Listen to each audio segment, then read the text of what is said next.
Home YouTube channel subscribe பண்ணிக்கலனா உடனே subscribe பண்ணிக்கங்க. பக்கத்துல இருக்க பெல் பட்டனை கிளிக் பண்ணிக்கங்க. அப்பதான் நாங்க போடுற வீடியோஸ் உங்களுக்கு உடனுக்குடனே அப்டேட் ஆகும். இன்னைக்கு நம்ம மஞ்சள் தூள் எப்படி அரைக்கிறதுன்னு பார்க்க போகிறோம். அதுக்கு பாருங்கள், விரலி மஞ்சள் வாங்கி வச்சுருக்கோம். இந்த விரலி மஞ்சளை வாங்கி நம்ம குப்பையெல்லாம் இருக்கான்னு பார்த்து, குப்பை அவ்வளோ பெரும்பாலும் இதில் இருக்காது. இது நல்ல நய மஞ்சள். நம்ம இதை எடுத்துகிட்டு நல்லா வெயிலில் நல்லா காய வச்சு நம்ம அரைச்சி வச்சுக்கலாம்.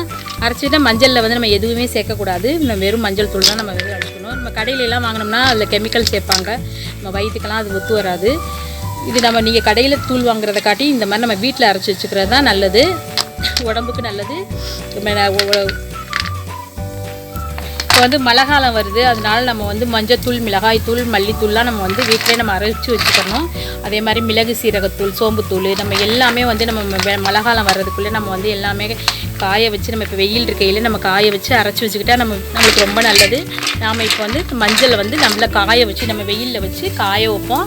காய வச்சு எப்படி அரைச்சி நம்ம தூளை ஃப்ரிட்ஜில் வச்சு நம்ம ஸ்டோர் பண்ணி வச்சுக்கிட்டு நம்ம கொஞ்சம் கொஞ்சமாக எடுத்து நம்ம குழம்புக்கு சேர்த்துக்கலாம். தரையில் போட்டு விரிச்சும் வைக்கலாம். நாங்கள் இப்போ சட்டியிலே நான் வச்சுருக்கேன். இது காயிடும். மஞ்சள் நமக்கு நல்லா கலகலன்னு நமக்கு காஞ்சிருச்சு. இங்கே பாருங்கள், நல்லா கலகலன்னு இருக்குது பாருங்கள். இங்கே பாருங்கள், எடுத்து போட்டோம்னா கலகலன்னு இருக்கும். இது நல்லா வெயிலில் காஞ்சிருச்சு. நம்ம இதை கொடுத்து நம்ம இதை எந்த ஒரு எதுவும் மஞ்சளில் சேர்க்காம நம்ம தனியாக மஞ்சள் அரைச்சி வச்சுக்கிறது தான் நல்லது. சில பேர் மல்லியில் போட்டு அரைச்சி வச்சுக்குவாங்க. அப்படிலாம் அரைச்சி வச்சுக்கூடாது. நம்ம இது இப்போ நம்ம பருப்பு குழம்புக்கு தேவைன்னா இந்த மஞ்சள் தூளில் கொஞ்சம் போட்டு நம்ம சீரகப்பொடியும் போட்டு பருப்பு வெந்துக்கிட்டு கிளப்படமா ரொம்ப வாசமாக ரொம்ப டேஸ்ட்டாக இருக்கும். நீங்கள் இந்த மாதிரி அரைச்சிக்க. நம்ம கடையிலையும் வாங்கக்கூடாது. மஞ்சள் கடையில் நம்ம மஞ்சள் தூள் வாங்கினோம்னா கெமிக்கல் சேர்த்துருப்பாங்க. அதாவது கெட்டு போகாமல் இருக்கிறது கெமிக்கல் சேர்ப்பாங்க. கலருக்கு ஏதாவது சேர்ப்பாங்க. நம்ம அதெல்லாம் வாங்கக்கூடாது. இந்த மாதிரி நம்ம அரைச்சி வச்சுட்டா ரொம்ப நல்லது. இங்கே பாருங்கள், நாங்கள் அரைச்சி வச்சுருக்கோம். ஆல்ரெடி அரைச்சி வச்சுருக்கோம். இது ரொம்ப கலரும் பாருங்கள், அழகாக இருக்குது பாருங்கள், மஞ்சள் கலர்.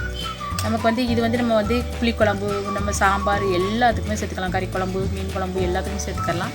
நாங்கள் இந்த சாம்பாருக்கு சேர்க்கும் போது மட்டும் நாங்கள் என்ன பண்ணுவோம், மற்றதுக்கெலாம் சும்மா தான் சேர்ப்போம். சாம்பாருக்கு சேர்க்கும்போது நம்ம சீரகத்தூளையும் சேர்த்துக்கிறது. நாங்கள் சீரகத்தூள் இது மஞ்சள் தூள் நாங்கள் 1 டீஸ்பூன் போட்டால் சீரகத்தூளில் 1/2 டீஸ்பூன் போடுவோம்.